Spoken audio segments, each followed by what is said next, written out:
Right, Monday big day గా మారబోతుందా? ఈ రోజు విచారణ తర్వాత ఏం జరగబోతుంది? 5 నెలల గ్యాప్ తర్వాత మరొకసారి ఏసీబీ కార్యాలయానికి చేరుకున్నారు కేటీఆర్. విచారణకి హాజరయ్యే ముందు కూడా కొన్ని హాట్ కామెంట్స్ చేశారు. అయితే అరెస్ట్ కూడా చేయొచ్చునేమో అని చెప్పి ఒక ఇండికేషన్ అయితే ఇచ్చారు. మరి ఏ విధంగా ఉండబోతుంది? 5 నెలల గ్యాప్ లో ఏసీబీ అధికారులు ఎటువంటి ఇన్ఫర్మేషన్ గ్యాదర్ చేశారు? అడ్వకేట్ తో పాటు విచారణకి హాజరయ్యారు కేటీఆర్. ఆ తర్వాత పరిణామాలు ఏ విధంగా ఉండబోతున్నాయి? ఎన్ని గంటలు విచారిస్తారు? ఒకవేళ అందరూ ఊహించినట్టే ఏదైతే కేటీఆర్ కూడా ఇంతకు ముందు మీడియాతో మాట్లాడుతున్నప్పుడు చెప్పిన విధంగానే అరెస్ట్ చేస్తే కనుక పరిస్థితులు ఏ విధంగా ఉంటాయి? కాంగ్రెస్ ప్రభుత్వం కక్షపూరితంగా చేస్తోంది, కేవలం ఇచ్చినటువంటి సంక్షేమ పథకాలని 6 గ్యారంటీలని 420 హామీలను డిక్లరేషన్స్ గురించి ప్రశ్నిస్తున్నందుకే మెయిన్ గా బీఆర్ఎస్ నేతలని, అది మాజీ ముఖ్యమంత్రి దగ్గర నుంచి మాజీ మంత్రుల వరకు ఈ విధంగా కమిషన్లు వేసి విచారణల పేరుతో మమ్మల్ని ఈ విధంగా భయపెడుతున్నా తప్ప జరిగేదేమీ లేదు. 3 సార్లు కాకపోతే 30 సార్లైనా సరే విచారణకి హాజరవుతాను, ఏదైతే ప్రశ్నిస్తారో ఆ ప్రశ్నలన్నిటికీ సమాధానం చెప్తానని చెప్పారు. లై డిటెక్టర్ గురించి కూడా చెప్పారు. ఏసీబీ కేసుకు సంబంధించి సీఎం అంటే రేవంత్ రెడ్డి మీద కూడా ఉన్నటువంటి విషయాన్ని ప్రస్తావించారు. ఇట్లా చాలా హాట్ కామెంట్స్ చేశారు. లోకల్ బాడీ ఎలక్షన్స్ గురించి మాట్లాడారు. ఎందుకు ఎలక్షన్స్ ముందే రైతు భరోసా ఇవన్నీ వేస్తున్నారు, ప్రజలు గమనిస్తున్నారని చెప్పారు. సో ఇవాల్సిన ఇన్ఫర్మేషన్ అంతా క్లియర్ కట్ గా ముందైతే పెట్టారు. ఏసీబీ విచారణకి అయితే హాజరయ్యారు. చూద్దాం ఏసీబీ విచారణ తర్వాత బయటకు వచ్చాక ఏం మాట్లాడతారు, విచారణలో ఏం అడిగారు, ఎన్ని గంటల పాటు విచారణ జరుగుతుంది అనేది వెయిట్ చేసి చూద్దాం. దానికి సంబంధించిన అప్డేట్స్ కూడా మీకు minute to minute I news లో అయితే ఇవ్వడం జరుగుతోంది. అయితే దీనికి సంబంధించి మనతో మాట్లాడడానికి మనతో పాటు ఉన్నారు బండారు రామ్మోహన్ రావు గారు, పొలిటికల్ అనలిస్ట్. అదే మిట్టా నర్సయ్య గౌడ్ గారు ఉన్నారు, కాంగ్రెస్ లీడర్. మరికొద్దిసేపటి బీఆర్ఎస్ నేతలను కూడా మనం యాడ్ చేసుకుందాం. ఫస్ట్ గా పొలిటికల్ లీడర్స్ కాకుండా అనాలిసిస్ చూద్దాం. రామ్మోహన్ రావు గారు నమస్తే అండి. నమస్తే, చెప్పండి. రామ్మోహన్ రావు గారు, పెద్ద స్పెక్యులేషన్స్ ఈ రోజు మండే బిగ్ డే అని చెప్పి ఎందుకు అనుకుంటున్నారంటే 3వసారి విచారణకి హాజరవుతున్నారు. ఈ 5 నెలలు దాదాపుగా 5 నెలల కాలం తర్వాత మరొకసారి విచారణ పిలిచారంటే ఎందుకోసం? ఏదైనా అరెస్ట్ వరకు వెళ్లే ఛాన్సెస్ ఉన్నాయా అనేది అనుకోవచ్చా? ఏ నష్టమైనడు బ్లాక్ డేలు బిగ్ డేలు మనం అనుకుంటాం గానీ నాదే చట్టం తన పని తాను చేసుకపోతుంది అనుకుంటున్నాను, చేస్తుంది కూడా. ఎవరైనా అతిథులు గారు, కేసీఆర్ గారు, మన కేటీఆర్ గారు కాదు, హరీష్ రావు గారు కాదు, ఎవరైనా విచారణ ఎదుర్కోవాల్సిందే. కవిత గారు కూడా అనుకోకుండా ఈ 4 స్తంభాలు కూడా ఏదో విచారణ ఎదుర్కొంటున్నాయి కదా మొత్తం మీద. అందుకు పివి నరసింహారావు గారు కానీ, ఇందిరాగాంధీ గారు కానీ మహామహులే విచారణ ఎదుర్కొన్నారు. చిన్న కోర్టులో కూడా నిలబడ్డ సందర్భం చూస్తారు. కనుక దీన్ని అట్లా పెద్దగా ఊహించాల్సిన అవసరం లేదు. ఎవరు రెండోది ఏంటంటే ఈ కార్ రేస్ లో నరసయ్య గారు బాగా తెలుసు, నేను పార్టీల పక్షపాతం లేకుండా మాట్లాడతాను. ఈ కార్ రేస్ లో ప్రభుత్వం చేసిన నిర్ణయాల మీద కోర్టులోకి పోతే రేపు అందాల పోటీ మీద కూడా ఎవరైనా కేసు వేస్తే రేపు మళ్ళీ రేవంత్ రెడ్డి గారు విచారణకు హాజరు కావాల్సి వస్తుంది కదా. నేనేమంటున్నానంటే వీళ్ళు పరస్పరం విమర్శించుకునే క్రమంలో ఈ కార్ రేస్ కరెక్ట్ కాదని వాళ్ళు అంటే అందాల పోటీలు కరెక్ట్ కాదని వీళ్ళు అంటున్నారు. నేను 2 కరెక్ట్ అంటున్నాను. 2 ఎందుకంటే తెలంగాణ ప్రైడ్ ని పెంచడానికి ఈ కార్ రేస్ ఆనాడు మనకు ఏదైతే ఎలక్ట్రికల్ వెహికల్స్ పెంచడానికి ప్రపంచవ్యాప్తంగా ఒక మద్దతు కూడగట్టడానికి మనం ఒక ఈవెంట్ గా వాడినాం. దానిలో ఏమైనా అవినీతి ఉంటే ఖచ్చితంగా శిక్షించాలి, కాదంటలేదు. ఇప్పుడు ఇక్కడ కూడా అంతే కదా. అందాల పోటీల్లో కూడా 200 కోట్లు 300 కోట్లు 27 కోట్లు నడుస్తుంది కదా. అంటే ఆ ప్రభుత్వ విధానాల మీద ఇట్లా ప్రశ్నించుకుంటూ కేసులు పెట్టుకుంటూ పోతే రేపు ఎవరైనా జైలు అవినీతి మీద పెట్టాలి, కాదంటలేదు. ఇందులో అవినీతి ఏమన్నా అంటున్నారు అంటే ఇందులో స్పష్టంగా 55 కోట్లు చెల్లించిన వాడు ఒప్పుకుంటున్నాడు, తీసుకున్న వాడు ఒప్పుకుంటున్నాడు, చెల్లించిన వాడు కూడా బ్యాంకు ద్వారానే పోయినాయి. ఎక్కడ హవాలా మని కానీ ఇది పోలేదు. నేను వదిలించామంటే ఈ కేసులో పెద్దగా కొండంత వెలుకని పడతారా, పెద్దగా ఉండకపోవచ్చు అని నేను అంటున్నాను. 2 విషయాలు. అరెస్ట్ చేస్తారా అంటే అరెస్టే చేయాలనుకుంటే ఇప్పుడు మన కవిత గారి గురించి కూడా చాలా ఊహాగానాలు వచ్చినాయి. ఎప్పుడు అరెస్ట్ చేశారు? సాక్షిగా నుంచి ముద్దాయిగా మారిన తర్వాత అరెస్ట్ చేశారు. ఇక్కడ కేవలం ఆ విచారణ జరుగుతుంది. విచారణలో ఏంటి, ఎవరైతే ఆనాడు అరవింద్ కుమార్ గారు ఉన్నారు, ఆ తర్వాత మనకు రెడ్డి గారు ఉన్నారు, వాళ్ళు చెక్కులు ఇష్యూ చేసింది వాళ్ళు, బ్యాంకులేమో ఇష్యూ చేసినాయి. అట్లాగే రిజర్వ్ బ్యాంక్ అనుమతి లేకుండా విదేశీ మార్క ద్రవ్యం బయటకు పోయింది, డాలర్ల రూపంలో పోయింది. ఇది కదా మన ఆరోపణ. ఇందులో కేసీఆర్ కేటీఆర్ లేకుంటే ఎవరు రేపు రేవంత్ రెడ్డి గారు ఎవరుంటే వాళ్ళు మంత్రులు బాధ్యత వహిస్తారా అంటున్నారు. ఇంతకుముందు మన ఈటల రాజేంద్ర గారి స్టేట్మెంట్ చూసాం, చాలా స్పష్టంగా చేస్తుంది.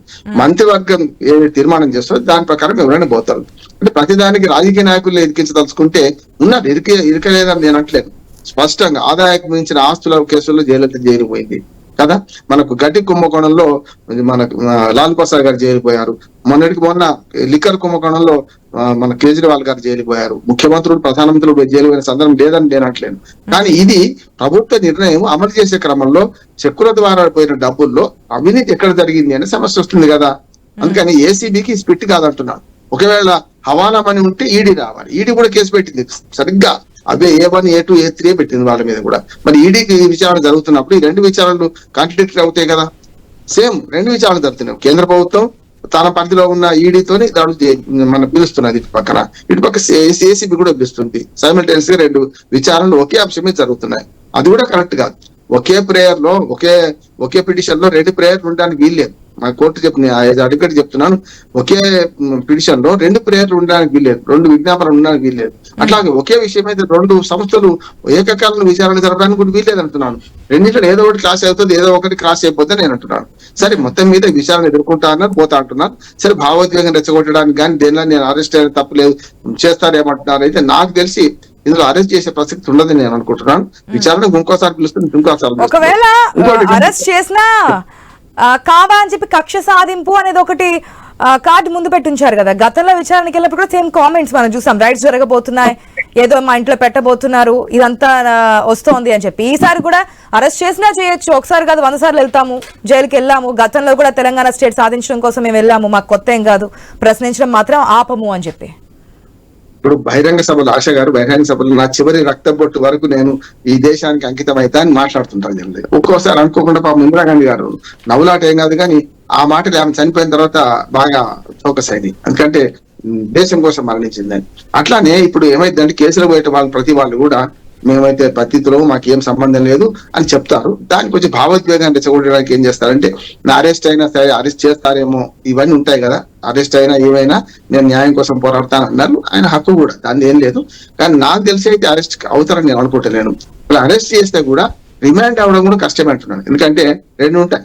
నిన్ననే చూసాం మనం కొమ్మినేని శ్రీనివాసరావు గారి కేసులో SC/ST అట్రాసిటీ కేసు పెడితే రిమాండ్ నిరాకరించింది. మీరు తీసేస్తే తప్ప రిమాండ్ చేయలేదు. బేనబుల్ కేసు. ఒక మనిషి మన ఇద్దరు మాట్లాడుతున్నాను, నేనేం మాట్లాడుతాను మీకు తెలియదు కదా. నేను తప్పు మాట్లాడితే వెంటనే ఖండించాలి. కానీ ఇక్కడ ఏమైందంటే ఆ కేసులు ఆగింది. చాలా కేసుల్లో రిమాండ్ రిజెక్ట్ చేసిన సందర్భాలు చూసాం, సెక్షన్లు మార్చి మన సందర్భాలు చూసాం. కానీ ఏసీబీకి కేటీఆర్ గారు డైరెక్ట్ గా ఎక్కడ ఇన్వాల్వ్ అయ్యింది చెప్పకుండా రిమాండ్ చేసే అధికారం అయితే లేదంటున్నాను. ఒకవేళ ఇన్వాల్వ్ అయింటే గత సాక్షులు అంటే అరవింద్ కుమార్ గారు, రెడ్డి గారు వాళ్ళు చెప్పిన సాక్షుల్లో ఈయన ఫైల్ మీద సంతకం పెట్టిన అనుకోండి, ఏదైనా అక్రమమైనా సరే డిసెంట్ నోట్ ఉంటే ఇప్పుడు ఏముంటదంటే అధికారులు ఫైల్ పంపితే ఆ ఫైల్ మీద ఒకవేళ అధికారులకి వీళ్ళు ఫైల్ పంపిన అనుకోండి ఇట్లా చేయమని, కాదండి వీలు కాదు, టెక్నికల్ గా వీలు కాదని డిసెంట్ నోట్ రాసినా కూడా నేను చెప్తున్నాను కదా చెయ్యండి అన్నారు అనుకోండి, అది నోట్ ఉండాలి, దాని మీద రాసి ఉండాలి. అప్పుడు మాత్రమే రాజకీయ నాయకులు బాధ్యులు అవుతారు తప్ప రాజకీయ నాయకులు ఎప్పుడు బాధ్యులు గారు. ఏ రకంగా చూసినా విధాన నిర్ణయాల్లో బాధ్యులు అవుతారు, ప్రజాకోర్టులో శిక్షిస్తాం. ఒక విధానం చేసుకుంటే ఆ ప్రజాకోర్టులో వాళ్ళు ఇది కరెక్ట్ కాదనుకుంటే శిక్షిస్తారు, ఇంటికి పంపుతారు. కానీ ఈ విషయంలో సాధ్యం కాదంటున్నాడు. ఎందుకంటే అధికారులు చిక్కుతారు. కానీ మన గతంలో రాజశేఖర రెడ్డి గారి హయాంలో ఎవరు జైలుకు పోయినరు? కాంగ్రెస్ హయాంలోనే. ఆయన చచ్చిపోయి బతికిపోవచ్చు కానీ ఆయనే జైలు పోవాలి. ఎవరు పోయినరు? శ్రీలక్ష్మి గారు, బిపి ఆచార్య గారు పోయినారు. జగన్మోహన్ రెడ్డి గారి కేసులో సొంత కేసులో జైలుకి పోయింది. కానీ మన పబ్లిక్ అకౌంట్స్ విషయంలో చూసుకుంటే మిగతా వాళ్ళు ఎవరు పోయినారు? సునీల్ కుమార్, మన పిఎస్ఆర్ ఆంజనేయులు వాళ్ళు పోయింది కదా, ఆయనైతే పోలే కదా. అందుకని ఇక్కడ కూడా ఎవరైనా తప్పు చేస్తే అధికారులు తప్పు చేస్తారు. టెక్నికల్ ఫాల్ట్ ఏమైనా ఉంటే అది టెక్నికల్ ఫాల్ట్ అది అంటాను. ఈ కేసులో మాత్రం టెక్నికల్ ఫాల్టే అంటున్నాను నేను. దీన్ని బాగా అంటే మన సాగదీసి గుంజితే పార్టీకే నష్టం. రేపు ఈ ప్రభుత్వం బదనాం అవుతుంది అనవసరంగా ఎందుకు అని సానుభూతి వచ్చే అవకాశం ఉంటుంది అంటున్నాను నేను. మిగతా అభివృద్ధి లేదంటే అవినీతి చాలా కేసులలో ఉంది. వాటిని పట్టుకొని ప్రజాదరణ ఎక్కడ దుర్వినియోగమైనా దాన్ని మన ప్రజలకు తెలపాల్సిన బాధ్యత ఈ ప్రభుత్వాన్ని కాదంటలేదు. కానీ కక్ష సాధింపు చర్యలుగా కనుక పోతుంటే ఇది ఇప్పటికీ కమిషన్ రిపోర్ట్లు చాలా ప్రభుత్వాలు మారితే కనుక ఇటువంటివి వస్తూనే ఉంటాయి అనుకోవచ్చు. ఎందుకంటే రానున్న ప్రస్తుత రాజకీయాలు చూస్తూ ఉంటే కనుక ఇవన్నీ క్లియర్ కట్ గా తెలుస్తుంది. ఏ స్టేట్ లో అయినప్పటికీ కూడా ప్రభుత్వాలు మారిన తర్వాత గత ప్రభుత్వం ఏదైతే చేసిందో అవన్నీ కూడా దాంట్లో ఉన్నటువంటి లొసుగులన్నీ కూడా తీసుకొచ్చి బయట పెట్టి వారి మీద కేసులు పెట్టి ఇవన్నీ కూడా పక్క రాష్ట్రాల్లో కూడా చూస్తూ ఉన్నాం. ఇక్కడ కూడా అదే కనిపిస్తుంది. కేటీఆర్ క్లియర్ గా ఒక మాట చెప్పారు, కాంగ్రెస్ ప్రభుత్వాన్ని వదిలిపెట్టిన, కాంగ్రెస్ పార్టీని కూడా వదిలిపెట్టిన. అంటే ప్రభుత్వం ఇప్పుడు మీరున్నారు, కాంగ్రెస్ పార్టీని అంటే వచ్చిన తర్వాత మా ప్రభుత్వం రావచ్చు, అప్పుడు మీరు పార్టీగానే ఉంటారు కాబట్టి వదిలిపెట్టమని ఇండికేషన్ కూడా నాకు క్లియర్ కట్ గా స్టేట్మెంట్స్ లో కనిపించాయి మనకి. అంటే ఇట్లా కక్ష సాధింపు చర్యలు చేసుకుంటే ప్రతి ప్రభుత్వ నిర్ణయాన్ని పరిశీలించుకుంటూ పోతే కేసులే ఉంటే ఏముండే అంటుందండి. అట్లాంటి అవినీతి విడిచిపెట్టదు కాదంటలేండి. కానీ టెక్నికల్ గా చూస్తే కొన్ని విషయాలలో అనవసరంగా రాద్ధాంతం చేస్తున్నారు ఏమనిపిస్తుంది. గొర్రెల కుంభకోణం తెలియలేకపోయింది కదా, ఇప్పటి వరకు నడుస్తూనే ఉంది కదా. టెలిఫోన్ కుంభకోణం అంటే నడుస్తున్నది, ఎందుకంటే విచారణ నడుస్తుంది, నిన్న మొన్న అది జరుగుతుంది. కానీ మనకు యాదాద్రి భద్రాద్రి విషయంలో కమిషన్ రిపోర్ట్ ఇచ్చి 3 నెలలు అయింది, 2 నెలల 15 రోజులు అయింది. ఇప్పటికీ ఆ రిపోర్ట్ ఎందుకు బయట పెడతలేరు అంటే వాళ్ళు ఏం లేదా, కొండందా వెలుకని పట్టినరా. అట్లానే విజిలెన్స్ కమిషన్ రిపోర్ట్ ఇచ్చింది ఏది మన కాళేశ్వరం విషయంలో. దానిలో 38 మంది అధికారుల మీద చర్యలు తీసుకోమని ఇచ్చింది. శాఖపరమైన చర్యలు, కొందరేమో ఆర్థికపరమైన చర్యలు తీసుకోమన్నది, కొందరు డిస్మిస్ చేయమన్నది సర్వీస్ నుంచి. అటువంటి అప్పుడు వాళ్ళ మీద చర్యలు తీసుకోవడానికి ఎందుకు చంపుతున్నారు అంటే ఇప్పుడు ఏమైతుందంటే ఇది రాజకీయంగా mind diversion politics, mind game రాజకీయాలు ఆడుతున్నారా అని అనుమానం సామాన్య ప్రజలకు కూడా వస్తుంది. దీనికి సమాధానం చెప్పింది ఈ ప్రభుత్వమే. కాంగ్రెస్ పార్టీ నేను అను, ఈ ప్రభుత్వం చెప్పాల్సిన అవసరం ఉంది. ప్రభుత్వం శాశ్వతం, పార్టీలు శాశ్వతం కాదు. ఇప్పుడు కేటీఆర్ గారు కూడా బెదిరిస్తున్నారు, ఆయన రెడ్ బుక్ రాస్తారట. రెడ్ బుక్లు, బ్లాక్ బుక్లు, బ్లూ బుక్లు రాసుకుంటూ పోతే అధికారులు బెదిరించడమే కదా. అధికారులు శాశ్వతంగా ఉంటారు, 35 ఏళ్ళు వాళ్ళు సర్వీస్ అయ్యేదాకా ఉంటారు, రాజకీయ నాయకులు కాదు కదా. అందుకని వాళ్ళని బెదిరించడం కూడా కరెక్ట్ కాదంటున్నాను నేను. అంటే వాళ్ళు అట్లా స్వామి కంటే స్వామి భక్తి, రాజు కంటే రాజభక్తి ఎక్కువ చూపిస్తున్నారు కనుక వాళ్ళని బెదిరించాల్సి వస్తుందని అంటున్నారు. ఇప్పుడు గతంలోకి రేవంత్ రెడ్డి గారు కూడా అధికారులను బెదిరించారు కదా, ఈయన అది బెదిరిస్తున్నారు. అంటే తాము అధికారంలోకి వస్తే ఈ శాంతి మొత్తం పోలీసులు మా ఆధీనంలో తీసుకుంటాం, మిమ్మల్ని కూడా అరెస్ట్ చేస్తామని ఒకరినొకరు పరస్పరం బెదిరించుకుంటున్నారు. చట్టము, రాజ్యాంగం ఇవన్నీ లేవా? ఇవన్నీ ఉన్నప్పుడు ఎట్లా బెదిరించుకుంటూ పోతారు? కనుక ఈ విషయంలో నేను స్పష్టంగా, ఒకవేళ ఈ కార్ రేసులో ఏమైనా అవినీతి జరిగితే దాన్ని తొందరగా బయట పెట్టండి, దోషులను శిక్షించండి అని కోరుతాం. ప్రజలు ఎవరు కూడా అవినీతిని ఒప్పుకోరు. కానీ ఈ ప్రాసెస్ పేరు మీద మీ రాజకీయాలు చేస్తూ ఇవాళ కేటీఆర్ గారు అన్నట్టే పంచాయతీ ఎన్నికలు రాబోతున్నాయి, రైతు బంధు మూడు విడతలు రావాల్సి ఉంటే ఒక్క విడత 4 ఎకరాల లోపలికి వేసిండ్రు. 12 విడత పూర్తయింది, 13, 14, 15 ఇప్పుడు ఈ మేలో 15వ విడత వేయాలి. ఈ 3 విడతల్లో ఒక్క విడత మధ్యన మిస్ అయింది, మొదటిది పోయింది, మధ్యది మిస్ అయింది. ఒక్క విడత 3 ఎకరాలు 4 ఎకరాల వాళ్ళకి వేశారు. ఆ మాట కూడా ప్రజల సమస్యలు ఉన్నాయి కదా, పంచాయతీ ఎన్నికలు రాబోతున్నాయి, ఈ విషయం మాట్లాడకుండా ప్రజల సమస్యలు పక్కన పెట్టి ఈ విషయంలో మాత్రమే ఎంక్వైరీలు, కమిషన్లు ఈ బాధ పోతుంటే అంటే ప్రభుత్వం మీద కొంత అపనమ్మకం ఏర్పడుతుంది. 18 నెలలు అయింది పూర్తిగా, మంత్రివర్గ విస్తరణ చేసుకున్నారు, మంచిగా పరిపాలించండి. 3.5 ఏళ్ళు మిగిలింది, 3.5 కాదు 3 ఏళ్ళే మిగిలినట్లు లెక్క. ఇంకా 4 నెలల ముందు ఎలక్షన్స్ వస్తాయి కనుక దయచేసి ఈ ప్రభుత్వానికి ఈ కక్ష సాధింపు చర్య పక్కన పెట్టి అవినీతి జరిగితే కనిపిస్తున్నాయి కదా రామ్మోహన్ రావు గారు. అందుకే క్లియర్ కట్ గా అన్ని విషయాలు మాట్లాడారు. లోకల్ బాడీ ఎలక్షన్స్ వస్తున్నాయి, బీసీ రిజర్వేషన్ల గురించి, ప్రజల తిరుగుబాటు సంబంధించి. మన కాంగ్రెస్ పార్టీ నుంచి కూడా మిట్టా నర్సయ్యగౌడ్ గారు జూమ్ లో సిద్ధంగా ఉన్నారు. నర్సయ్యగౌడ్ గారు నమస్తే అండి. నమస్తే మేడం. కేవలం కక్ష సాధింపు మాత్రమే, ఏదైతే మీరు ఇచ్చినటువంటి హామీలను మేము ప్రశ్నిస్తున్నాం కాబట్టి, మీ మీద ఆడే కేసులున్నాయి కాబట్టి మా మీద బనాయిస్తున్నారు. లైట్ డిటెక్టర్ అనగానే కాంగ్రెస్ ప్రభుత్వం ఎందుకు ఏమనకుండా వెళ్ళిపోయింది అని చెప్పిన భాష కాదు నేను అంటే క్లియర్ కట్ గా ఆ పదాన్ని కాకుండా నేను మీకు చెప్తూ ఉన్నాను. ఎందుకు ఇవన్నీ చేస్తున్నారు? నిజంగానే కక్ష సాధింపేనా? క్లియర్ గా ఉందండి. ముందుగా మీకు ప్యానెల్లో ఉన్న పెద్దలకు, వ్యూవర్స్ కు నమస్కారం. ఇప్పుడు మామూలుగా ప్రభుత్వము ప్రతిరోజు ఏసీబీ కేసులో ఇన్వాల్వ్ అయ్యే అవకాశం లేదు.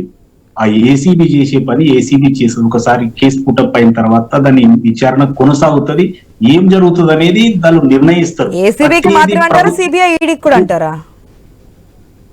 ఎవరైనా ఏ సంస్థ అయినా ఏ ఇన్వెస్టిగేషన్ ఏదో ఒక దానికి ఉండాలి. మనం ప్రభుత్వంలో ఉన్నప్పుడు ఈ ప్రభుత్వ రంగ సంస్థలకి సంబంధం ఉండదు. మన ప్రభుత్వం లేని కేంద్రంలో ప్రభుత్వ రంగ సంస్థలు నడిపించేది కేంద్రమే అంటే గనక రెండిటికి సంబంధం లేకుండా ఉందిగా, ఉంటుందా ఉండదా? అయితే ఏమంటున్నా మేడం, ప్రతిసారి పిలిచినప్పుడల్లా ప్రభుత్వమే పిలిపించింది అనుకోవాల్సిన అవసరం లేదు. ఎందుకంటే అది విచారణలో భాగంగా నోటీసులు ఇస్తారు. నోటీసులు ఇస్తే ఆయన టైం అడిగిండు, టైం ఇచ్చారు, ఆ టైం ప్రకారం ఇవాళ వచ్చి హాజరైతా ఉన్నాడు. మెయిన్ గా ప్రజలకు కూడా తెలియాల్సిన విషయం ఏంటంటే, ఫార్ములా ఈ కేసులో ఏమీ లేదని ప్రతిపక్షాలు కేటీఆర్, కేసీఆర్, ఆ బీఆర్ఎస్ నాయకులు అందరూ చెప్తా ఉన్నారు. కానీ ఏమీ లేకుండా విచారణ తేలితే కదా నీకు ఏముంది ఏం లేదనేది. ఈ విచారణ అయిపోయిన తర్వాత విషయం అంతా బయటకు వస్తుంది కదా. ఇప్పుడు నీకు పర్మిషన్ లేకుండా మంత్రివర్గ అంటే పర్మిషన్ లేకుండా నువ్వు డబ్బులు ఇవ్వచ్చా? హెచ్ఎండిఏ నుంచి నువ్వు డబ్బులు ఇవ్వచ్చా? తర్వాత ఈ విదేశీ మారక ద్రవ్యం పంపించవచ్చా? ఇవన్నీ తప్పులే కదండి. తర్వాత దీని వెనుకాల ఏం లోపాయకారి ఒప్పందాలు ఉన్నాయి? అసలు ఇట్లా చేయవలసిన అవసరం ఏమి? మెయిన్ గా ట్రైపార్టీ అగ్రిమెంట్ ఆల్రెడీ ఉన్నప్పుడే వీళ్ళు డబ్బులు పే చేయడం తప్పే కదా. ఆ తర్వాత మళ్ళీ కూడా ఎఫ్ఈఓ తోటి మళ్ళీ ఒక ఒప్పందం చేసుకున్నారని న్యూస్ వస్తా ఉంది. అంటే నేను ఏమంటున్నా అంటే మనకు బయటికి వచ్చిన విషయాలు కొన్ని, బయటికి రాని విషయాలు చాలా ఉన్నాయి. దీని వెనుకాల లాలూచి ఉంది. మిస్ వరల్డ్ పోటీకి సంబంధించి కూడా మాట్లాడారు కేటీఆర్. ఏదైతే మీరు ఇప్పుడు చెప్తున్నారు ఈ కాలేజ్ సంబంధించి, మరి మిస్ వరల్డ్ పోటీలకు సంబంధించి మన రాష్ట్ర గౌరవాన్ని తాకట్టు పెట్టారంటే ఒక రకంగా చెప్పాలంటే ప్రపంచ దేశాల ముందు ఏం చేశారు అందరికీ తెలిసిందనే విషయం చెప్తున్నారు. నేను సవాల్ చేస్తున్నా, కేటీఆర్ కు దమ్ము ఉంటే మిస్ వరల్డ్ పోటీల మీద ఒక కంప్లైంట్ వేయమని, ఒక కేసు వేయమని చెప్పండి. ఏమైనా మాట్లాడేందుకు తలతోక ఉండాలి కదా మేడం. ఇదేమో ఈ కార్ రేసు, విదేశీ మార్గద్రవ్యం పోయింది, మీ అధికారులు ఒప్పుకున్నారు. ఖచ్చితంగా దీని వెనుకాల డిసెంట్ నోటి ఉంటది. కేటీఆర్ ఆదేశాలు మౌఖికమా రిటర్నా ఏదో ఒక ఆదేశాలు ఉంటేనే ఈ ఫైల్ జరిగింది. బ్యాంకును కూడా బెదిరించారు కదండి, మీరు పంపిస్తారా లేదా అని. పంపించిన వాళ్ళు మా అకౌంట్స్ అన్ని తీసి వేరే బ్యాంకుకి వేస్తామంటే విదేశీ మార్గద్రవ్యం పంపించారు. ఇన్ని అంటే నీ సొంత ఇల్లు కాదు కదా, నీ ప్రైవేటు ప్రాపర్టీ అయితే నీ ఇష్టం ఉన్నట్టు ఆట ఆడుకోవచ్చు. ఇది ఒక government, you are the custodian of the government property. ఒక రూల్స్ అండ్ రెగ్యులేషన్స్ ఉంటాయి, మంత్రివర్గం ఉంటది, ఐఏఎస్ ఆఫీసర్లు ఉంటారు. ఇవన్నీ పక్క పెట్టేసి నీ ఇంట్లో కిచెన్ లో మాట్లాడుకున్నట్టు చేసినట్టు చేస్తే ఎట్లా? ఇదేమో నీ సొంత రాజ్యం కాదు కదా. నువ్వు ఉన్న 5 సంవత్సరాల అధికారం ఇచ్చినావు, వెళ్ళిపోతావు. ఆ రూల్స్ అండ్ రెగ్యులేషన్స్ ప్రకారం పరిపాలన జరగాలి. నువ్వు బ్యాంకును కూడా బెదిరిస్తావా? అంటే దీని వెనుకాల ఏ పార్టీ లాలూచి ఉందనేది ఈ ఇన్వెస్టిగేషన్ తరువాత ఖచ్చితంగా బయటకు వస్తుంది. నేను అనుకుంటున్నా ఇవాళ అరెస్ట్ చేస్తారని నేనేం అనుకోవట్లే. ఎందుకంటే విచారణ పర్వం కొనసాగుతా ఉంది, విషయాలు బయటికి రావాలి. ఈ బుకాయింపు ఇంకొక దగ్గర పెట్టుకోవాలి. కాంగ్రెస్ పార్టీని చూస్తాం, వాళ్ళు 420 హామీలు ఇచ్చారు. నువ్వు డబుల్ సెంచరీ ఇచ్చారు కదా మీరు. ఏది 2000 హామీలు కూడా ఇచ్చారు మీరు. ఏ హామీ నెరవేర్చని వాళ్ళు సిగ్గు శరం ఉండాలి అట్లా మాట్లాడుతందుకు. మేము వచ్చి 18 ఏళ్ళు అవుతుంది, సవ్యంగా చేస్తా ఉన్నాం, ఆర్థిక క్రమశిక్షణతో చేస్తా ఉన్నాం, అడ్డగోలు అప్పులు చేస్తలేం, మీరు తెచ్చిన అప్పులకి మిత్తిలు కిస్తీలు కడుతున్నాం. సిగ్గు ఉండాలి అట్లా మాట్లాడుతందుకు. కేటీఆర్ కు ఒట్టిగా బుకాయించడానికి ఎందుకండి? నువ్వు ఎదుర్కో, నీకు దమ్ముంటే ఎదుర్కొని నువ్వు సమాధానం చెప్పు. క్లియర్ గా చెప్తున్నారు. 3 సార్లు కాదు 30 సార్లు పిలిచినప్పటికీ కూడా విచారణకి వస్తాము, సహకరిస్తాము ఆయన ఇది కూడా చెప్పారు. ఒకవేళ అరెస్ట్ చేయొచ్చు గాక, అరెస్ట్ చేసినప్పటికీ కూడా ప్రశ్నించాం మానము కాంగ్రెస్ ప్రభుత్వాన్ని, కాంగ్రెస్ పార్టీని అని చెప్పి క్లియర్ కట్ చెప్తున్నారు. ఒక నిమిషం నర్సయ్య గౌడ్ గారు, ఏసీబీ ఆఫీస్ దగ్గర మా ప్రతినిధి స్వామి సిద్ధంగా ఉన్నారు ప్రెసెంట్ అక్కడ సిచ్యువేషన్ తెలియజేయడానికి. స్వామి, ఏంటి అక్కడ ప్రెసెంట్ కండిషన్ ఏంటి? ఇప్పటికే బీఆర్ఎస్ నేతలు తెలంగాణ భవన్ నుంచి ఏసీబీ కార్యాలయం చేరుకున్నారు. అటు కేటీఆర్ కూడా విచారణకి హాజరయ్యారు, లోపలికి వెళ్ళినట్టు తెలుస్తోంది. ప్రెసెంట్ అక్కడ సిచ్యువేషన్ ఏంటి?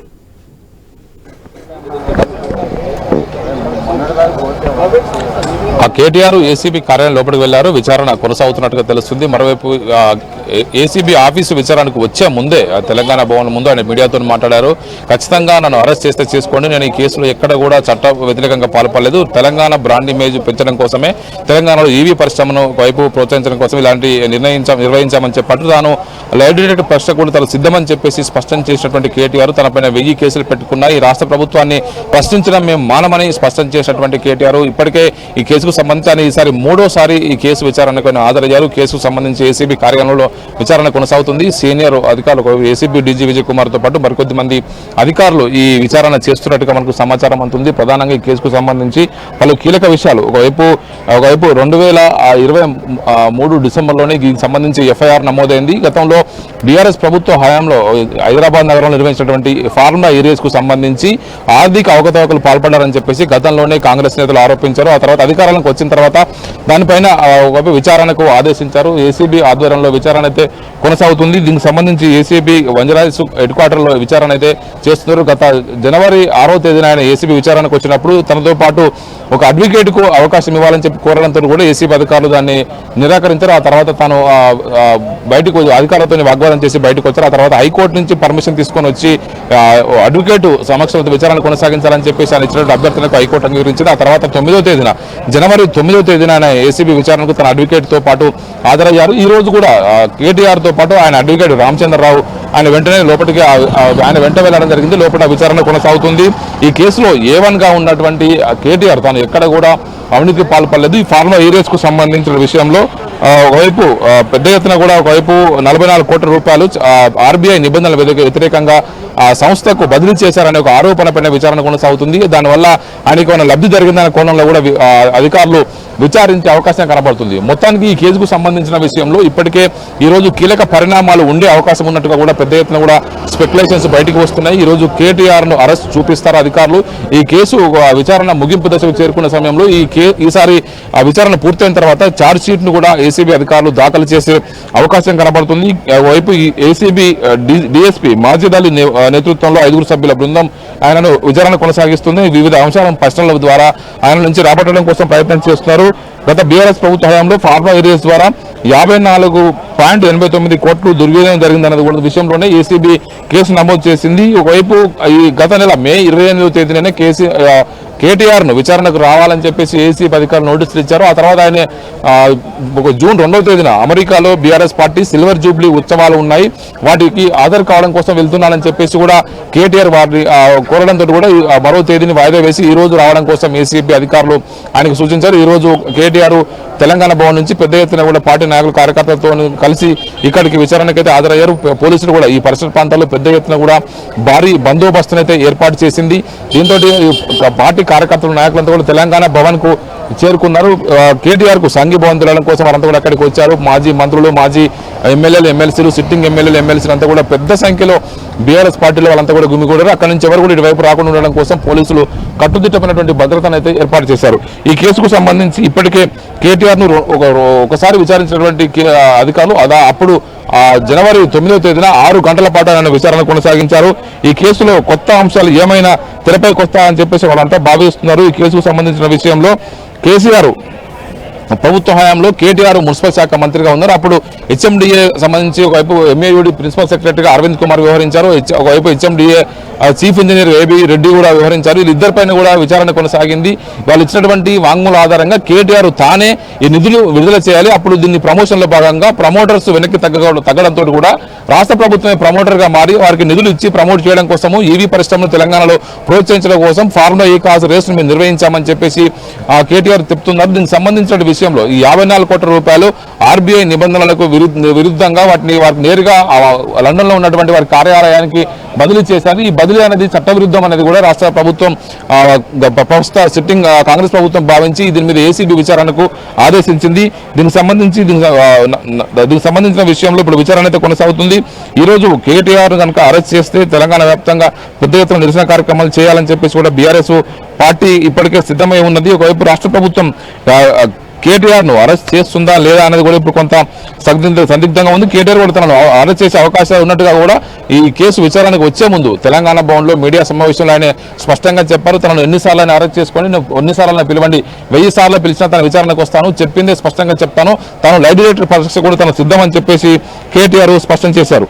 దీంతో ఈ రోజు జరుగుతున్నటువంటి విషయంలో తెలంగాణ భవన్ లోనే బీఆర్ఎస్ పార్టీ సీనియర్ నాయకులు హరీష్ రావుతో పాటు అక్కడ మాజీ హోంమంత్రి మహమూద్ అలీ, ఒకవైపు ఇటు తలసాని శ్రీనివాస్ యాదవ్, సింగరెడ్డి నిరంజన్ రెడ్డి పార్టీ సీనియర్ నాయకత్వం అంతా కూడా తెలంగాణ భవన్ లోనే కూర్చుంది. జరిగిన పరిణామాలను ఏం జరుగుతుంది, రాష్ట్ర ప్రభుత్వం ఒకవేళ కేటీఆర్ కనుక అరెస్ట్ చేస్తే తదుపరి కోర్స్ ఆఫ్ యాక్షన్ ఏం ఉండాలని చెప్పేసి కూడా వాళ్ళు అక్కడి నుంచే వ్యూహరచన చేస్తున్నారు. రాష్ట్ర ప్రభుత్వం కూడా ఈరోజు తెలంగాణ భవన్ పక్కనే ఉన్నటువంటి కమాండ్ కంట్రోల్ సెంటర్ లో ఒకవైపు రాష్ట్ర మంత్రివర్గ సమావేశం ఉంది. ఈరోజు మంత్రివర్గంలో కీలక అంశాలు కూడా చర్చకు వచ్చే అవకాశం కనబడుతున్న నేపథ్యంలో ప్రభుత్వం ఈరోజు కేటీఆర్ అరెస్టుకు సంసిద్ధం అవుతుందా, చేస్తుందా అనేది కూడా కొంత క్వశ్చన్ మార్క్ గా ఉంది. ఇలాంటి పరిస్థితుల్లో కేటీఆర్ కనుక అరెస్ట్ చేస్తే జరిగే పరిణామాలు తీవ్రంగా ఉంటాయని చెప్పేసి కూడా బీఆర్ఎస్ నేతలంతా కూడా హెచ్చరిస్తున్నారు. తెలంగాణ వ్యాప్తంగా మొత్తం బగ్గుమంటుందని చెప్పేసి కూడా బీఆర్ఎస్ నేతలు ఇప్పటికే అక్కడ మీడియాతో మాట్లాడుతూ పలు మంది బీఆర్ఎస్ నేతలంతా కూడా రాష్ట్ర ప్రభుత్వాన్ని హెచ్చరిస్తున్నారు. ఇచ్చిన హామీలు అమలు చేయకుండా రాష్ట్ర ప్రభుత్వం కావాలని చెప్పేసి కాలయాపన చేయడం కోసమే, విషయాలను కూడా పక్కదారి పట్టించడం కోసమే ఒకవైపు కాళేశ్వరం కమిషన్ పేరుతోటి కేసీఆర్ ను, అదేవిధంగా ఇటు ఏసీబీ కేసుల పేరుతో కేటీఆర్ ను ఒకవైపు వేధిస్తుందనేది కూడా బీఆర్ఎస్ నేతలు చెప్తున్నటువంటి విషయం. ప్రధానంగా ఈ రోజు జరుగుతున్నటువంటి విచారణలో ఒకవైపు ఎలాంటి కొత్త అంశాలు తెరపైకి వస్తాయని చెప్పి అందరూ భావిస్తున్నారు. ఈ రోజు మరిన్ని అంశాలు ఎక్కడ కేటీఆర్ కూడా తానే స్వయంగా ఈ నిధులు బదిలీ చేయాలని చెప్పి తానే అధికారులకు సూచించాను అని చెప్పేసి స్పష్టంగా కేటీఆర్ చెప్తున్నప్పటికీ కూడా ప్రభుత్వం ఆయనకి లబ్ధి జరిగిందా, వైపు వెళ్ళినటువంటి నిధులు ఆయన అకౌంట్లోకి ఏమైనా వచ్చాయని కూడా ఆ కోణంలో కూడా ఒకవైపు విచారణ కొనసాగించే అవకాశం కనబడుతుంది. మొత్తానికైతే ఈరోజు బీఆర్ఎస్ పార్టీ నేతలంతా కూడా కేటీఆర్ విచారణ సందర్భంగా అత్యంత అలర్ట్ అయి ఉన్నారు. ఒకవైపు రాష్ట్ర ప్రభుత్వం కనుక కేటీఆర్ ను అరెస్ట్ చేస్తే ఒకవైపు ఏం చేయాలనే విషయానికి సంబంధించి వ్యూహరచన చేస్తూ ఉన్నారు. Asha right, thanks for the update Swamy. Yes, మనం చూస్తున్నాం మొత్తానికి అయితే ఈ రోజు ఏం జరగబోతుందనే ఉత్కంఠ అయితే మనకు కనిపిస్తోంది.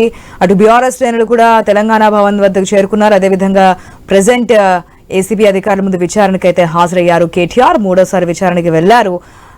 ఏం జరగబోతోంది, ఏ విధంగా ఉండబోతుంది, కేటీఆర్ కూడా ఇచ్చినటువంటి కామెంట్స్, నన్ను అరెస్ట్ కూడా చేయొచ్చు అంటే అరెస్ట్ చేయొచ్చు, ఏదైనా జరగచ్చు, ఏది జరిగినా సరే ముందుకెళ్తాం, ఒకసారి కాదు 100 సార్లు అయినా సరే అరెస్ట్ చేసినా మేము ముందుకెళ్తాం, తెలంగాణ సాధించడం కోసం కూడా మేము ముందుకెళ్లామని చెప్పి చెప్తున్నటువంటి సిచ్యువేషన్. ఏదైనప్పటికీ కూడా తెలంగాణ ప్రభుత్వం కక్ష సాధింపు ధోరణితోనే ఈ విధంగా చేస్తోంది. కావాల్సినటువంటి హామీలు అమలు చేయడం లేదు, కానీ నిజం నిలకడమే తెలుస్తుంది. మాకు చట్టాల మీద న్యాయాల మీద నమ్మకం ఉంది, ఎన్నిసార్లైనా విచారణకి వెళ్తామంటూ కూడా మాట్లాడినటువంటి పరిస్థితి మనకు కనిపిస్తోంది.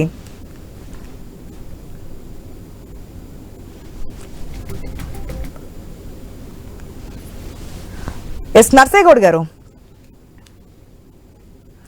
అరెస్ట్ ఇండికేషన్స్ అయితే కనిపిస్తున్నాయి.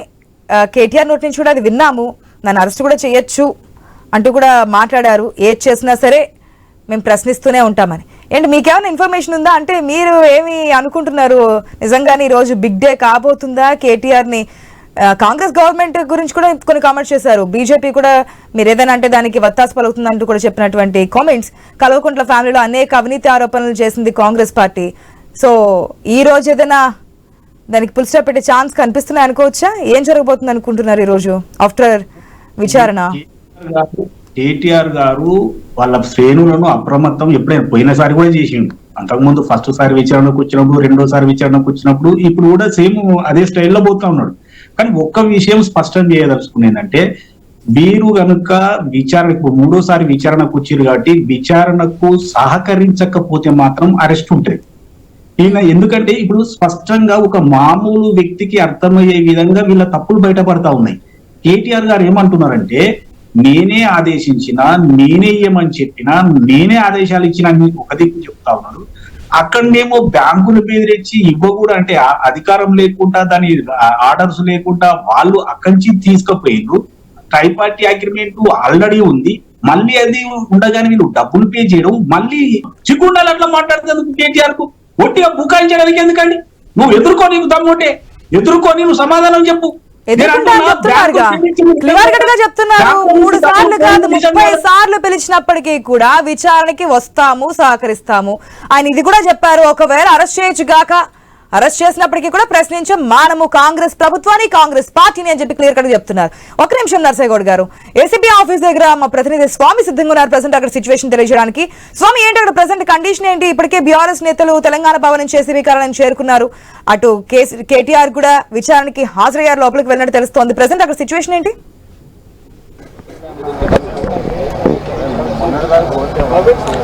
ఆ కేటీఆర్ ఏసీబీ కార్యాలయం లోపలికి వెళ్లారు, విచారణ కొనసాగుతున్నట్టుగా తెలుస్తుంది. మరోవైపు ఏసీబీ ఆఫీసు విచారణకు వచ్చే ముందే తెలంగాణ భవన్ ముందు ఆయన మీడియాతో మాట్లాడారు.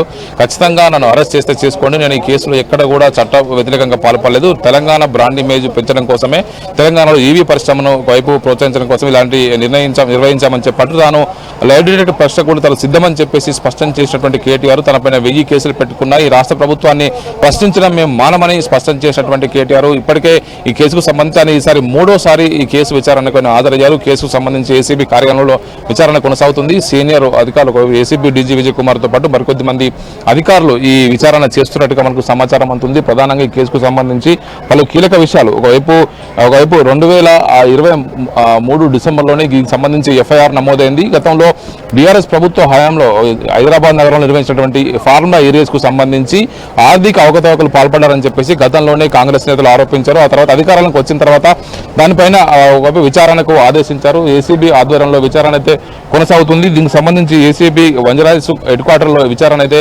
చేస్తున్నారు. గత జనవరి 6వ తేదీన ఆయన ఏసీబీ విచారణకు వచ్చినప్పుడు తనతో పాటు ఒక అడ్వకేట్ కు అవకాశం ఇవ్వాలని చెప్పి కోరడంతో కూడా ఏసీబీ అధికారులు దాన్ని నిరాకరించారు. ఆ తర్వాత తాను బయటకు అధికారులతో వాగ్వాదం చేసి బయటకు వచ్చారు. ఆ తర్వాత హైకోర్టు నుంచి పర్మిషన్ తీసుకొని వచ్చి అడ్వకేట్ సమక్షంలో విచారణ కొనసాగించాలని చెప్పేసి ఆయన ఇచ్చినటువంటి అభ్యర్థనకు హైకోర్టు అంగీకరించింది. ఆ తర్వాత జనవరి 9వ తేదీన ఆయన ఏసీబీ విచారణకు తన అడ్వకేట్ తో పాటు హాజరయ్యారు. ఈ రోజు కూడా కేటీఆర్ తో పాటు ఆయన అడ్వకేట్ రామచంద్రరావు ఆయన వెంటనే లోపలికి ఆయన వెంట వెళ్ళడం జరిగింది. లోపల విచారణ కొనసాగుతుంది.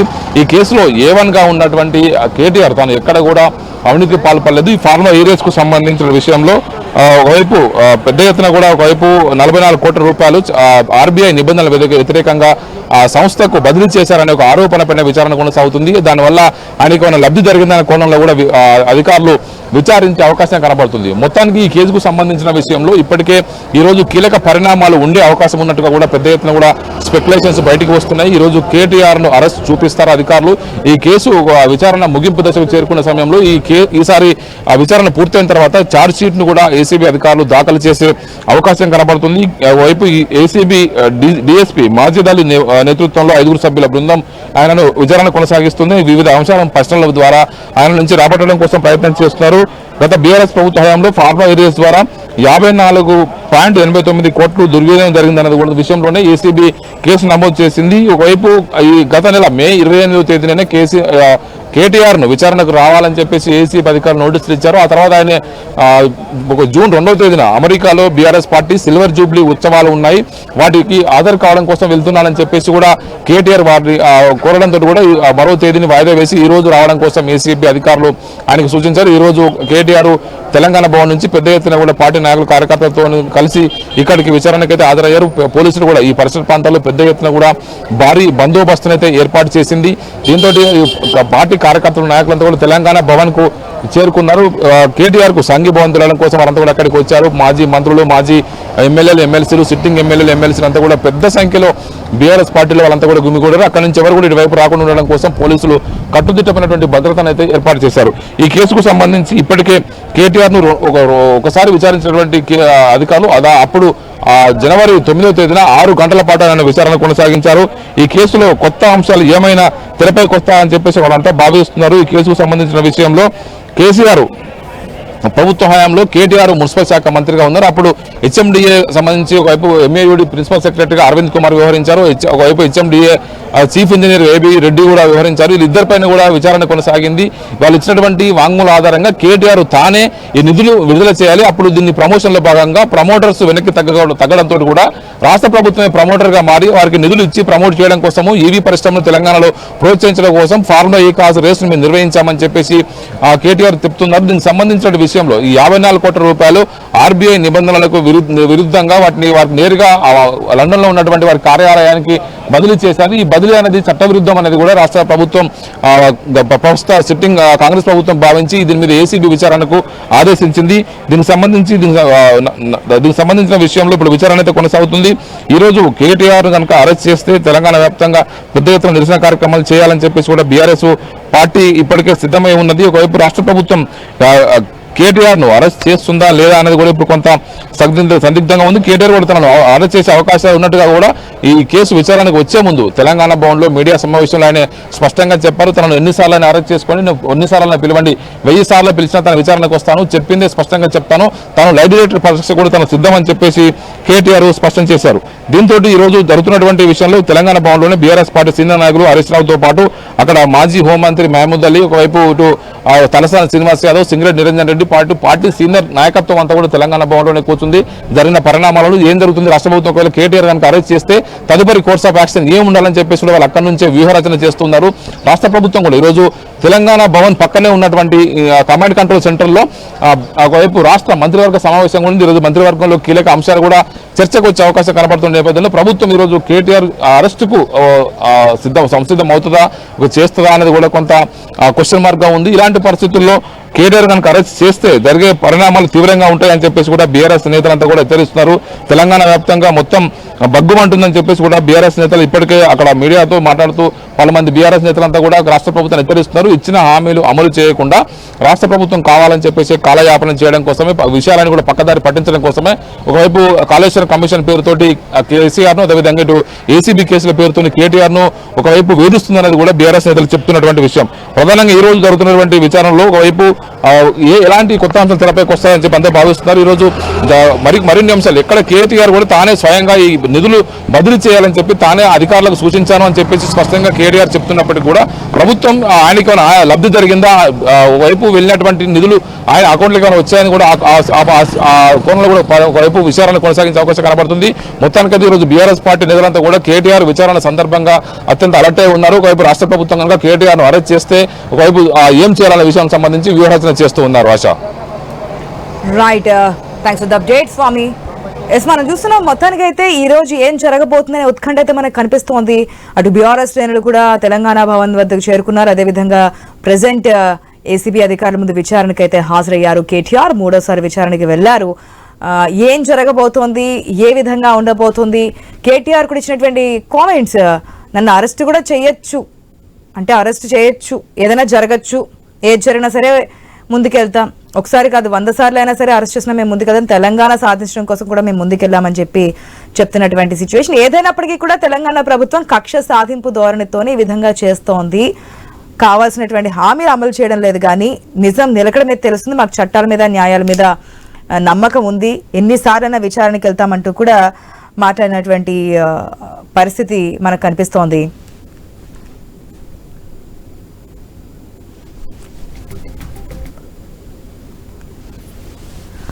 ఎస్ నర్సేగౌడ్ గారు,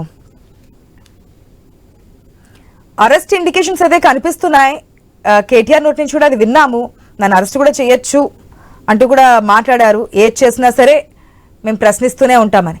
ఏంటి మీకేమైనా ఇన్ఫర్మేషన్ ఉందా? అంటే మీరు ఏమి అనుకుంటున్నారు, నిజంగానే ఈరోజు బిగ్ డే కాబోతుందా కేటీఆర్ని? కాంగ్రెస్ గవర్నమెంట్ గురించి కూడా కొన్ని కామెంట్స్ చేశారు. బీజేపీ కూడా మీరు ఏదైనా అంటే దానికి వత్తాసు పలుకుతుందంటూ కూడా చెప్పినటువంటి కామెంట్స్. కల్వకుంట్ల ఫ్యామిలీలో అనేక అవినీతి ఆరోపణలు చేసింది కాంగ్రెస్ పార్టీ. సో ఈ రోజు ఏదైనా దానికి ఫుల్ స్టాప్ పెట్టే ఛాన్స్ కనిపిస్తున్నాయి అనుకోవచ్చా? ఏం జరగబోతుంది అనుకుంటున్నారు ఈ రోజు ఆఫ్టర్ విచారణ? కేటీఆర్ గారు వాళ్ళ శ్రేణులను అప్రమత్తం ఎప్పుడైనా పోయినసారి కూడా చేసిండు. అంతకుముందు ఫస్ట్ సారి విచారణకు వచ్చినప్పుడు, రెండోసారి విచారణకు వచ్చినప్పుడు, ఇప్పుడు కూడా సేమ్ అదే స్టైల్లో పోతా ఉన్నాడు. కానీ ఒక్క విషయం స్పష్టం చేయదలుచుకునేదంటే, వీరు గనుక విచారణకు మూడోసారి విచారణకు వచ్చారు కాబట్టి విచారణకు సహకరించకపోతే మాత్రం అరెస్ట్ ఉంటుంది. ఈయన ఎందుకంటే ఇప్పుడు స్పష్టంగా ఒక మామూలు వ్యక్తికి అర్థమయ్యే విధంగా వీళ్ళ తప్పులు బయటపడతా ఉన్నాయి. కేటీఆర్ గారు ఏమంటున్నారంటే, నేనే ఆదేశించినా, నేనే ఇయ్యమని చెప్పినా, నేనే ఆదేశాలు ఇచ్చినా ఒక దిక్కు చెప్తా ఉన్నాడు. అక్కడనేమో బ్యాంకులు బెదిరించి ఇవ్వకూడదు అంటే అధికారం లేకుండా, దాని ఆర్డర్స్ లేకుండా వాళ్ళు అక్కడి నుంచి తీసుకుపోయిండ్రు. ట్రైపార్టీ అగ్రిమెంట్ ఆల్రెడీ ఉంది, మళ్ళీ అది ఉండగానే వీళ్ళు డబ్బులు పే చేయడం, మళ్ళీ దాంతో మళ్ళీ అగ్రిమెంట్ చేసుకున్నట్టుగా మళ్ళీ వార్తలు వస్తా ఉన్నాయి. అంటే దీని వెనుకాల క్విడ్ ప్రోకో ఉంది, డబ్బులు అమ్మేమ్మాలు ఏదో జరిగింది అనే దాని మీద ఇప్పుడు ఏసీబీ వచ్చింది. ఇప్పుడు కొన్ని విషయాలు విచారణ పర్వంలో అన్ని బయటికి రావు, అవి ఖచ్చితంగా వస్తాయి. ఎందుకంటే కోర్టుకు సబ్మిట్ చేసినప్పుడు అన్ని చెప్పాల్సి వస్తుంది, అక్కడ సబ్మిట్ చేయాల్సి వస్తుంది, అప్పుడు బయటకు వస్తాయి. కాబట్టి కేటీఆర్ గారు స్పష్టంగా ఫార్ములా ఈ కార్ రేసులో తప్పు చేసిండు అనేది వాస్తవం. ఎందుకు తప్పు చేసిండు ఆయన అంటే, మళ్ళీ అధికారం మాకే వస్తుంది, మమ్మల్ని అడిగేవాడు ఎవడు అనే ఒక అహంకార ధోరణిలో వాళ్ళు తప్పు చేసిండ్రు. ప్లస్ మీడియా ముందు కూడా పదే పదే నేనే ఇయ్యమని చెప్పిన డబ్బులు అని చెప్తా ఉన్నారు. అధికారులు వాళ్ళు చెప్పవలసిన విషయాలు వాళ్ళు చెప్పారు. కాబట్టి మూడోసారి ముచ్చటగా ఎదుర్కొంటున్నారు. కాబట్టి సహకరించకపోతే అరెస్ట్ ఉండే అవకాశం ఉంటుంది. కానీ నాకు తెలిసి అరెస్ట్ ఉండే అవకాశం 99% ఈ రోజు అయితే ఉండకపోవచ్చు. ఎందుకంటే అక్కడ కావాల్సింది కక్ష సాధింపు కాదు. కక్ష సాధింపు అయితే ఫస్ట్ విచారణకు వచ్చినప్పుడే సహకరిస్తలేరని లోపలేయచ్చు కదా. మాకు సహకరిస్తలేడు, విచారణకు సహకరిస్తలేడు, దేనికి నో అని చెప్తున్నాడు, మౌనంగా ఉంటుండని చెప్తూ ఇమీడియట్ గా వాళ్ళని అరెస్ట్ చూపించవచ్చు. మేము కక్ష సాధింపు ధోరణిలో లేము. ఇంతకుముందు రామ్మోహన్ రావు గారు కూడా అన్నారు, ఆ రిపోర్ట్ వచ్చి 2 నెలలు అయింది, ఏం చేశారు? ఈ 3 రిపోర్ట్లు ఒక దగ్గర పెట్టి దాని మీద చర్చించిన తరువాత సరి అయిన ఆధారాలను చూపిస్తూ ఉంటేనే మాత్రమే అరెస్ట్ చేస్తాం, లేకపోతే లేవని కూడా చెప్తాం. నేనేమంటున్నా, కక్ష సాధింపు లేదు. వారు ఏమంటున్నంటే కౌంటర్ కొరకు ఆయన మీద కేసు, నేను కేసులు ఉంటాయండి. మీరు పోయినట్టు వాళ్ళు కూడా మా వాళ్ళు కూడా పోతారు కదా కోర్టుకు, మా వాళ్ళు కూడా విచారణ ఎదుర్కొంటారు కాదు కదా. ఈ విధంగా కక్ష మీరే అంటున్నారు, ఒకవేళ విచారణకు సహకరించకపోతే ఒక్క నిమిషం నర్సేగౌడ్ గారు, ఒకవేళ ఫస్ట్ టైం విచారణకి వెళ్ళినప్పుడే విచారణకి హాజరు సహకరించకపోతే కనుక ఆనాడు అరెస్ట్ అయ్యేవారుగా. క్లియర్ కట్ గా చెప్తున్నారుగా, ఎన్నిసార్లు చెప్తారు, అడిగిన ప్రశ్నలు అడుగుతున్నారు, అక్కడ కొత్తది ఏం అడగట్లేదని చెప్పి ఆఫ్టర్ విచారణ తర్వాత కూడా గతంలో చెప్పినటువంటి స్టేట్మెంట్ మనం వినే ఉన్నాం. ఈ రోజు విచారణ తర్వాత కూడా అదే స్టేట్మెంట్ వస్తే కనుక ప్రజల్లో కూడా ఆ వ్యతిరేకత కూడా వచ్చే ఛాన్సెస్ లేవనుకుంటున్నారా? ఒక నిమిషం, కాంబోజ్ వెంకటేశ్వర గారు ఉన్నారు బీఆర్ఎస్ నుంచి, మనకు ఫోన్ లైన్ సిద్ధంగా ఉన్నారు. వెంకటేశ్వర గారు నమస్తే అండి. నమస్తే madam, good morning. Good morning sir. ఎట్లా ఉండిపోతుంది అనుకున్నారు ఈ రోజు విచారణ? ఏదైతే స్పెక్యులేషన్స్ వస్తున్నాయో కేటీఆర్ కూడా ఒక ఇంత అనుమానం కావచ్చు, లేదంటే గతంలో కూడా రైట్స్ అని ఇవన్నీ చెప్పున్నారు, అవేమీ జరగలేదు. ఈసారి అయితే అరెస్ట్ కూడా చేయొచ్చు కావచ్చు, ఏదైనా జరగచ్చు, ఏది చేసినా సరే మేము పోరాడతాం అంటున్నారు.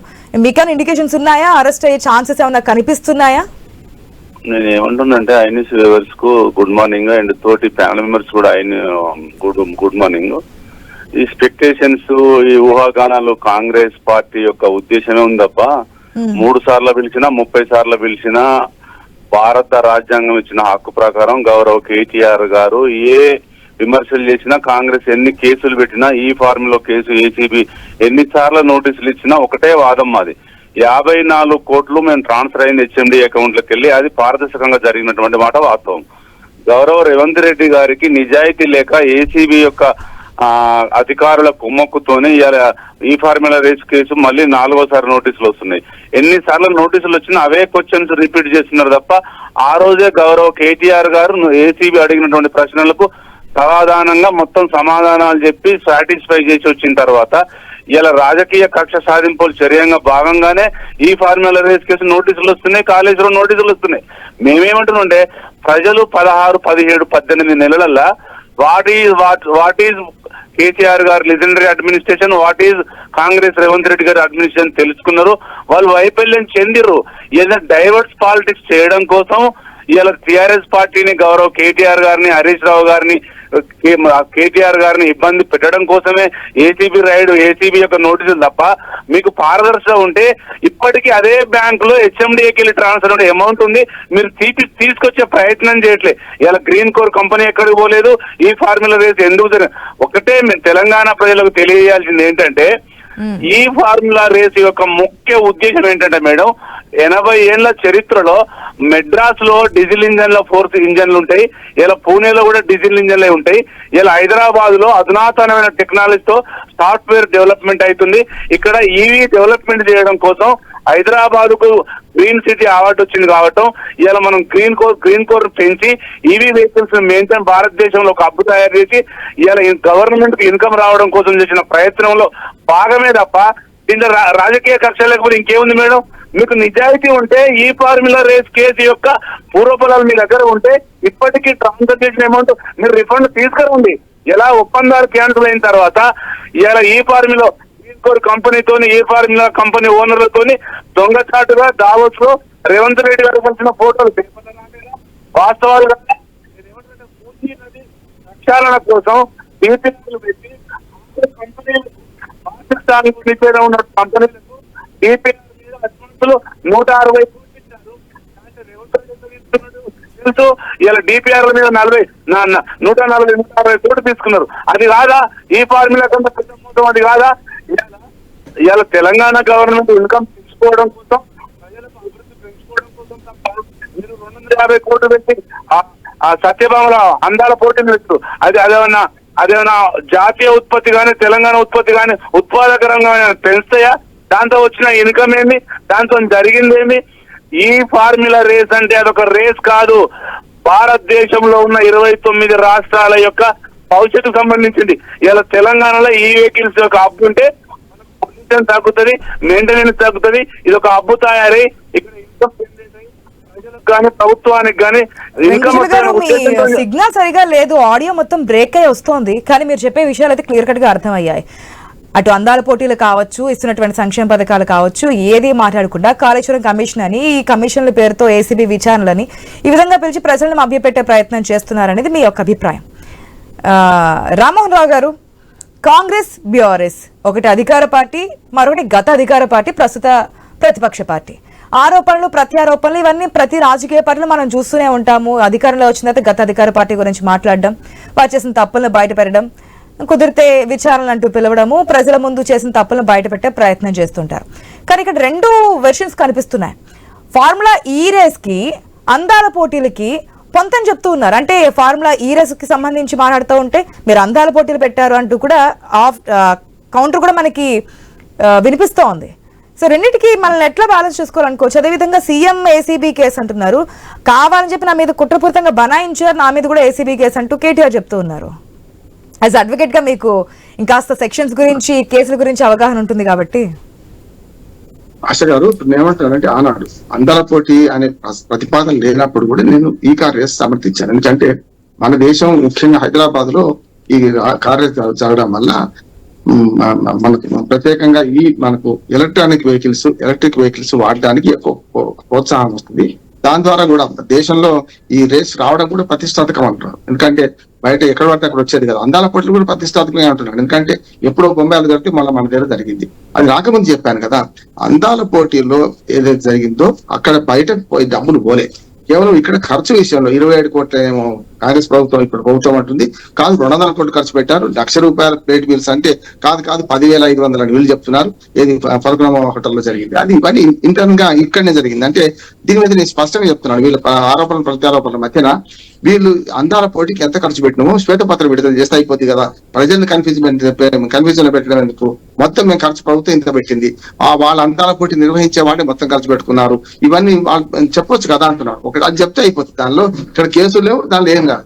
రేపు ఇంకే వేరే ప్రభుత్వం వచ్చి బీజేపీ రేపు మళ్ళీ టీఆర్ఎస్ లేకుండా కాంగ్రెస్ వచ్చింది అనుకోండి, పడని వారు ఉంటే రేపు కేసులు పెట్టవచ్చు రేపు పొద్దున. అందుకని ప్రభుత్వాలు శాశ్వతము, పార్టీలు శాశ్వతం కాదు. ఈ కాంగ్రెస్ లోకి వస్తాను నేను. ఇదైతే ప్రతిష్టాత్మకమైంది అంటున్నాడు. ఇందులో 54 కోట్ల రూపాయలు మారింది కదా. ఇప్పుడు నేను చేశాను నేనే పంపినాను కేసీఆర్, మన కేటీఆర్ అంటున్నాను, నర్సయ్య గారు అంటున్నారు, ప్రభుత్వం కూడా అదే చెప్తుంది, ఏసీబీ కూడా అదే చెప్తుంది. పంపకపోతే ఎట్లా పోతే అంటున్నాను.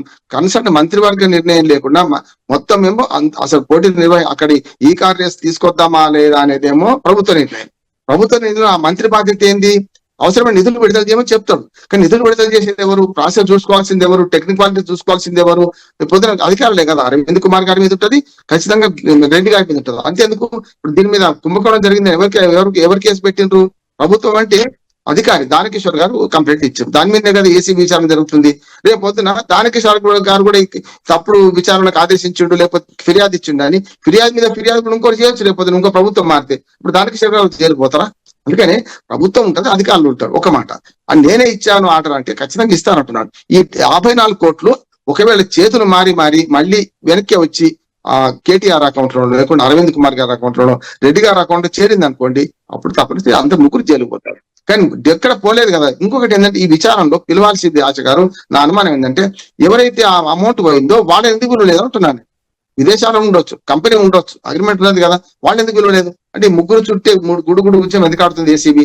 వాళ్ళు పిలవాలి, వాళ్ళు పిలిస్తే ఈ డబ్బులు వచ్చినాయి రాలేదని. ఇంకో కేసు ఉంది ఆశ గారు. అదేంటంటే ఇది 54 కోట్లు ముట్టుడి వేరు, ఎవరికి ముట్టినాయి రిసీట్ ఉంది, వాళ్ళు ఆల్రెడీ పంపినట్టు వచ్చింది, కాగితాలు ప్రభుత్వం దగ్గర ఉన్నాయి. ఈ పంపడానికి విదేశాలకి డబ్బు ట్రాన్స్ఫర్ చేయడానికి రిజర్వ్ బ్యాంకు అనుమతించొద్దు. రిజర్వ్ బ్యాంక్ కూడా అనుమతించింది. రిజర్వ్ బ్యాంక్ మీద కూడా ఒత్తిడి తీసుకొచ్చింది కేటీఆర్ అంటామా, లేకుంటే ప్రభుత్వం అంటామా?